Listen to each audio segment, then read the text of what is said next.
এটা কথা স্পষ্ট তেওঁলোকৰ সংগঠনৰ কথাৰ মাজত আমাৰ ক'বলগীয়া একো নাই তেওঁলোকৰ এটা আভ্যন্তৰীণ বিষয় কিন্তু ছোৱালীজনীয়ে এটা গোচৰ শংকৰৰ ওপৰত দিছে গোচৰটো ন্যায়ালয়ৰ বিচাৰাধীন হৈ আছে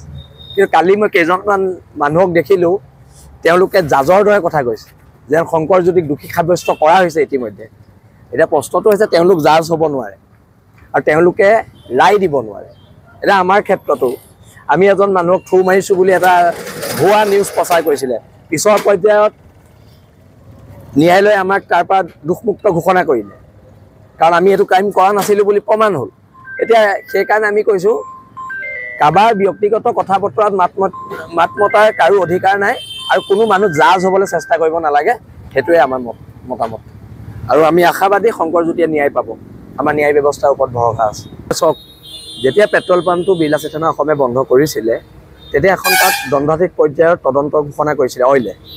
এটা কথাটো হৈছে তদন্ত সমিতিৰ প্ৰতিবেদন ক'ত তদন্ত সমিতিৰ প্ৰতিবেদন নথকাকৈ বা ৰাজহুৱা নকৰাকৈ তেল ডিপুটো খুলিব নোৱাৰে অইল ইণ্ডিয়া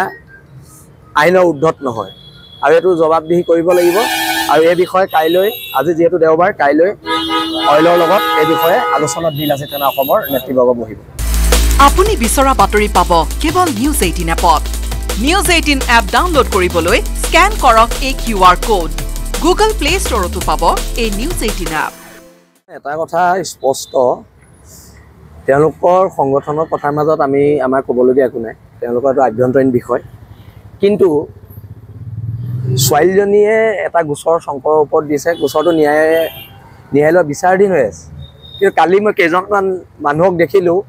তেওঁলোকে জাজৰ দৰে কথা কৈছে যে শংকৰজ্যোতিক দোষী সাব্যস্ত কৰা হৈছে ইতিমধ্যে এতিয়া প্ৰশ্নটো হৈছে তেওঁলোক জাজ হ'ব নোৱাৰে আৰু তেওঁলোকে ৰায় দিব নোৱাৰে এটা আমাৰ ক্ষেত্ৰতো আমি এজন মানুহক থু মাৰিছোঁ বুলি এটা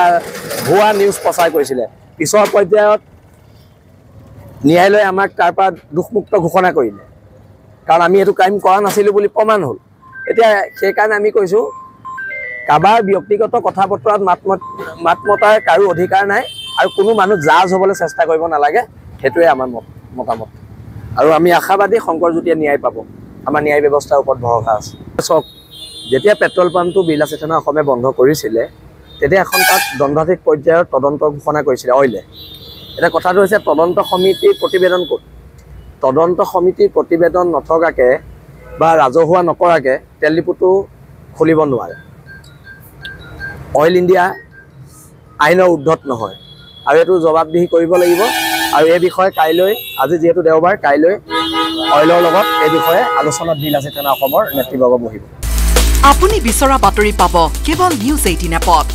নিউজ 18 এপ ডাউনলোড কৰিবলৈ স্ক্যান কৰক এই QR কোড গুগল প্লে ষ্টৰতো পাব এই নিউজ 18 এপ